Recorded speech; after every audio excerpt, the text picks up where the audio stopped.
chat about House File 8 and 9, Sure. signed subcommittee you're chair of. Just give me your general thoughts on why it's one of the first bills to grant education. Right. So 9 is, talking about House File 8, Yes, 8 sorry, and 9. yeah. I don't remember which one is which. They kind of get conflicted, but 8's K through 3. 8's K through 3, and then 9 is the parental consent. So obviously what happened with Linmar this past, I think it was summer into fall, concerned a lot of parents. We just believe as House Republicans that parents know what's best for their kids, and parents should know what's going on at school. I mean, it's really that simple. Do you have any concerns that some of those kids, their families might not be accepting and they could be kicked out or be abused? Yeah, again, I think it's extreme to assume that parents that maybe disagree with a choice that's made at school are going to kick their kids to the curb. Parents love their kids. Parents are going to work through it. They're the best ones. They're the best fit to help these kids in these situations. We've seen some talk that there's interest maybe in increasing the number of grade levels where you would prohibit teaching of gender identity or sexual orientation. Is that on the table? I mean, we're certainly having conversations about it. Nothing is cemented right now. All that we have is that K through 3 piece. Would you want it to be higher though? Again, we're going to have conversations about it and kind of see where we're at. So there's a lot of different pieces that come into play when these kind of discussions happen. So, and really all you're working off of federally or nationally is the K through 3 bill out of Florida. So those conversations will continue to happen. Was Linmar what brought House File 9 onto the table? I mean, was there conversations like end of last session over the summer thinking about that something like this could happen? Was it looking at Florida politics or something introduced in Texas right now? I guess what was the leading factor in getting this bill? Right. So Linmar would have brought the attention. Before that, I don't remember having a conversation about it, but we know that at this point there are a few school districts that have these different policies in place, but certainly they definitely got the attention to the issue for sure. With the parental consent bill, is there any thought given to just, using a child's preferred pronouns may be a bit different than encouraging a physical gender transition, right? So is there any thought to, being more specific about which accommodations should be allowed and not allowed in that case? I would just go back to the parents need to know what's going on, period. That's really the impetus of the bill.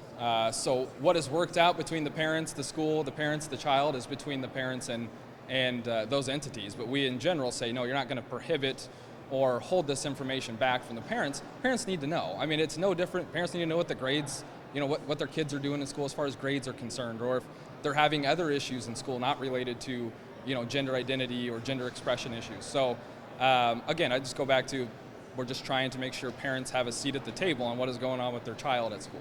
What about students who are 18 and, technically adult age? I mean, being able to make that decision? If they're still in the school, I mean, the bill wraps them, they're under, what is going on at school. The parents still have a right to know.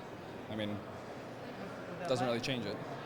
No, go for it. Would that language about accommodations apply to sort of bathroom, which bathroom student uses and things like that? I'd have to look at the bill again to see what the exact language is. But, again, if the kid is doing something like that at school and the parents need to know, the parents should know. I mean, the parents have a right to know if their child is struggling with who they are. I guess kind of hitting more back again on kids being kicked out. We're just going to wrap around this. Again, Iowa Safe Schools had told me a statistic that 30% of homeless people on the streets are members of the LGBTQ community with families that may not be accepting of them. If their family does find out, they might be kicked out, they might be abused, so they're not even out publicly themselves. So I guess if a teacher finds out then, or if they get a clue, or if they see a note written on something that indicates that they are part of this community, I guess, do you think it's right then to go ahead and notify parents? So, I mean, I think there's plenty of pieces in law that if a parent is mistreating their child, regardless of what the reason is, we're not going to let them just get away with that. I would question Iowa Safe Schools data 100%.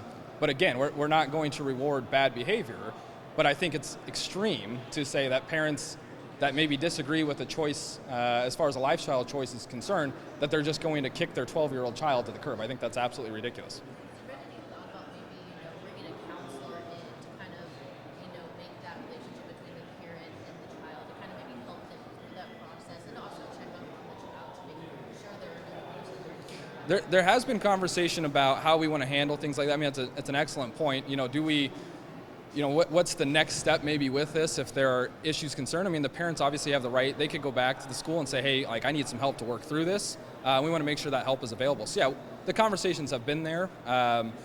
But again, I mean, this is all kind of relatively new with Linn-Mar and some of these other school districts, and we're just trying to work through some of those right now. So, last one. I was going to say, I got to get something to drink.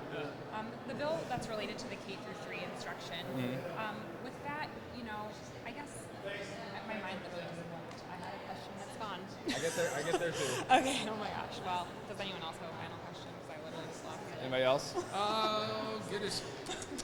Is there like I know you said talks, but is there like any idea of what grade would be the cap for education? I know you said it's on the table, but I'm just, is there something being floated around right now besides there?